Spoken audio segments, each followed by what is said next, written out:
सभी भक्तों को मेरा प्रणाम। आज मैं आपको विनायक चतुर्थी और तिलकुंद चतुर्थी अथवा वरद चतुर्थी की कथा सुनाने जा रही हूँ। हिंदू पंचांग के अनुसार महीने में 2 चतुर्थी आती है।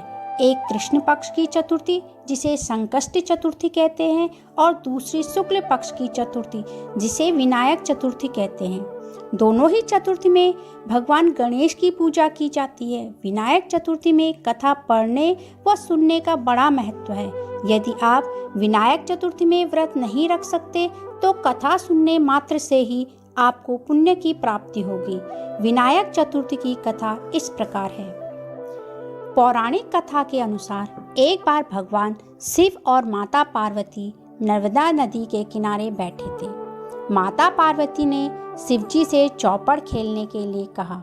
इस खेल में हार जीत का फैसला करने के लिए भगवान शिव ने कुछ तिनके एकत्रित कर उसका एक पुतला बनाकर उसकी प्राण प्रतिष्ठा कर दी। भगवान शिव ने उस पुतले से कहा कि बेटा, हम चौपड़ खेलना चाहते हैं, इसलिए तुम बताना कि हम दोनों में से कौन हारा और कौन जीता। उसके बाद भगवान शिव और माता पार्वती के बीच खेल प्रारंभ हो गया।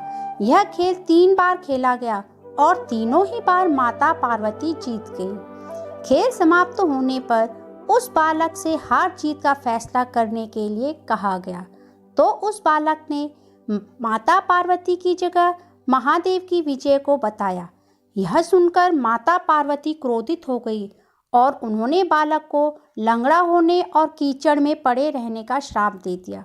बालक ने माता पार्वती से माफ़ी मांगते हुए कहा कि माँ, ये मुझसे अज्ञानतावश हुआ है।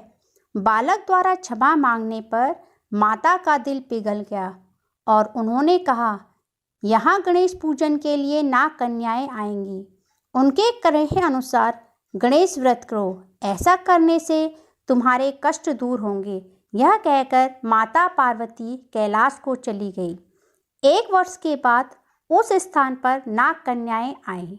नाग कन्याओं से भगवान गणेश के व्रत की विधि जानने के बाद बालक ने 21 दिन लगातार गणेश जी का व्रत किया, जिसके परिणाम स्वरूप गणेश जी प्रसन्न हुए।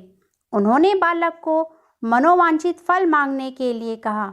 बालक ने कहा, हे विनायक, मुझे इतनी शक्ति दीजिए कि मैं अपने पैरों से चलकर कैलाश पर्वत पर पहुंच सकूं। भगवान गणेश ने बालक को वरदान दे दिया। इसके बाद वह बालक कैलाश पर्वत पर पहुंचा और उसने अपनी कथा भगवान शिव को सुनाई। चौपड़ वाले दिन से माता पार्वती शिवजी से नाराज हो गई थी। देवी को मनाने के लिए भगवान शिव ने भी बालक के बताए अनुसार 21 दिनों तक भगवान गणेश का व्रत किया। इस व्रत के प्रभाव से माता पार्वती की नाराजगी दूर हो गई और वो स्वयं भगवान शिव से मिलने पहुंच गई। तब भगवान शंकर ने माता पार्वती को इस व्रत के बारे में बताया।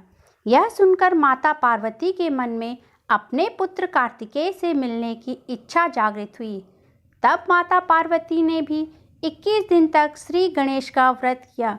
व्रत के 21वें दिन कार्तिकेय स्वयं माता जी से मिलने आ गए। तभी से ये व्रत समस्त मनोकामनाओं की पूर्ति करने वाला व्रत माना जाता है। कथा सुनने वाले सभी श्रोताओं का गणेश भगवान जी कल्याण करे, इसी कामना के साथ अपनी इस कथा को विराम देती हूँ। यदि आपको मेरे द्वारा सुनाई गई कथा अच्छी लगी हो तो मेरे चैनल को सब्सक्राइब कर लीजिए और इस वीडियो को लाइक कर लीजिए।